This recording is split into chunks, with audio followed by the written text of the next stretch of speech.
Y yo te quiero a ti, solo a ti, como nadie más te quiere. Y no sabes lo que siento cuando te hago sonreír. Bienvenidos jóvenes a su grupo de Ciencias Naturales. El día de hoy, en el tema de biología, vamos a hablar de la introducción a la biología celular. Quien les habla es el profesor Edwin Paucar Montenegro y vamos a dar inicio a esta clase. La rama de la biología que se ocupa del estudio de la célula. También se denomina citología. ¿Qué es la célula? Siempre hemos hablado que es la célula y siempre hemos dicho que es la porción mínima de materia viva capaz de poder realizar todos los procesos vitales, ¿no? Algunos simplemente le dicen que es la mínima porción de vida, pero es capaz de realizar todos los procesos vitales, es por eso que es la porción mínima de vida. Es la unidad también anatómica. ¿Por qué hablamos de anatómica? Porque va a dar forma, en este caso, a un organismo.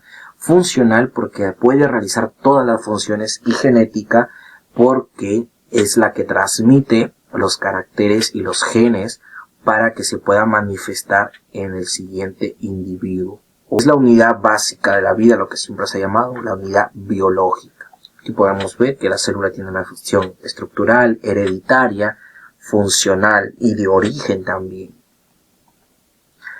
Tipos de organismos según la cantidad de células que poseen. Tenemos organismos unicelulares. Son aquellos cuyo cuerpo consta de una sola célula, por ejemplo, bacterias, protozoarios, algunos hongos como las levaduras y ciertas algas como las diatomeas.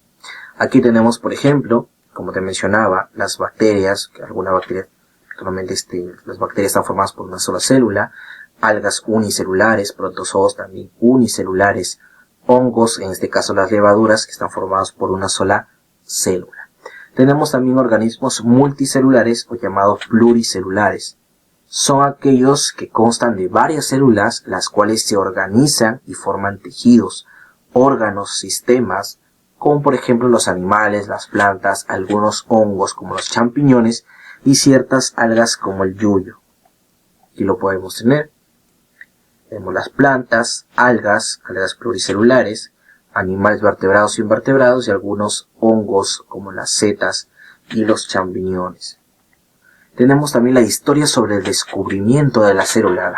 Antes de conocer esto, obviamente no se conocía estas estructuras mínimas que era la célula. El invento que hizo posible el descubrimiento de la célula y posterior estudio fue sin lugar a dudas el microscopio. Hay muchos datos sobre el descubrimiento del primer microscopio y mucha información sobre eso. Pero lo cierto que lo que hoy en día prevalece, el primer microscopio data del año de 1590 y fue construido por el holandés Zacharias Janssen, ¿no? Aquí podemos verlo. Este señor inventó el primer microscopio de esta manera, era un fabricante de lentes. En 1665 aparece Robert Hooke y observa con un microscopio una lámina de corcho, ¿no? Una lámina de corcho sabemos que es su tejido vegetal muerto, en este caso el corcho, y descubre en ellos unos compartimientos, ¿no? Bastante diminutos a los que denomina celdillas o células. Por tal motivo, Robert Hooke es considerado el padre de la citología.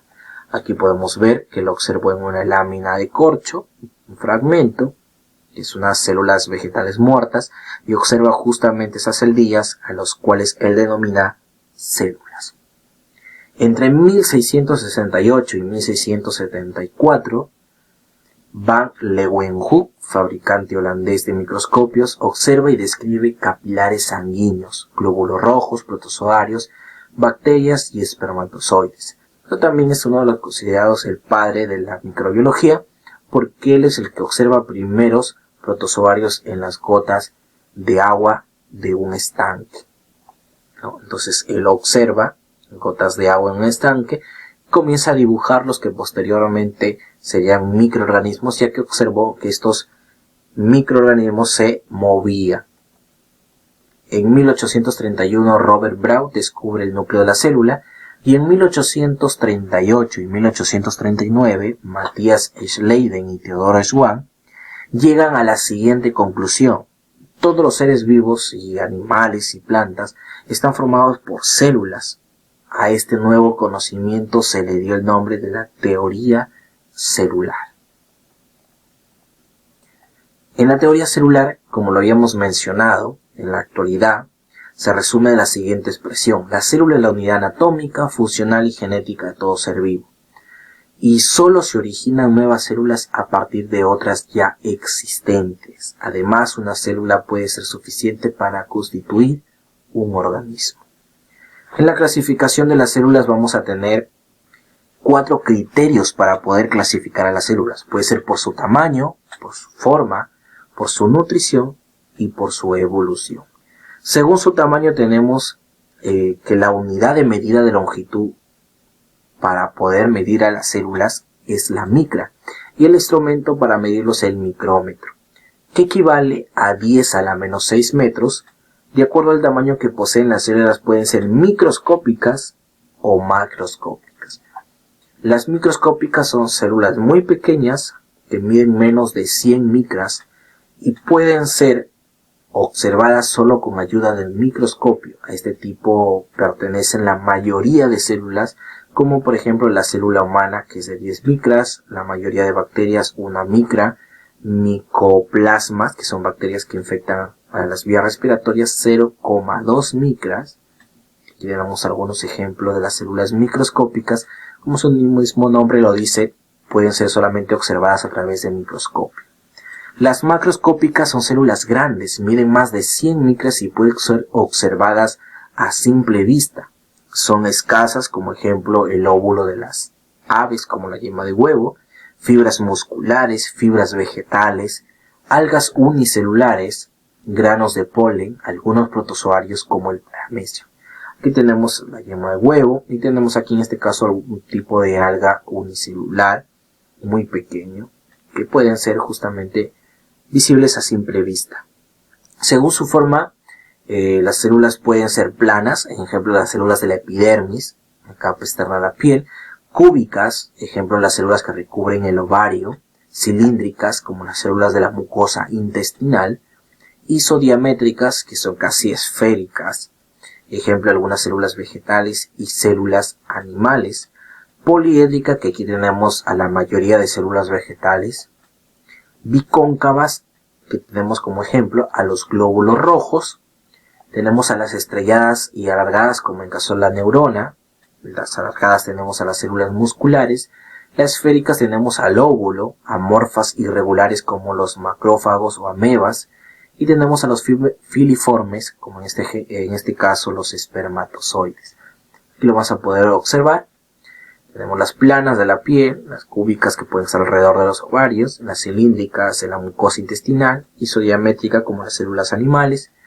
Tenemos las poliédricas, que forman de un políedro, como en este caso la célula vegetal, bicóncavas, que tienen un espacio, si lo podemos ver aquí, esta es la concavidad de un lado y de otro, al tener de dos lados se llamaría bicóncava.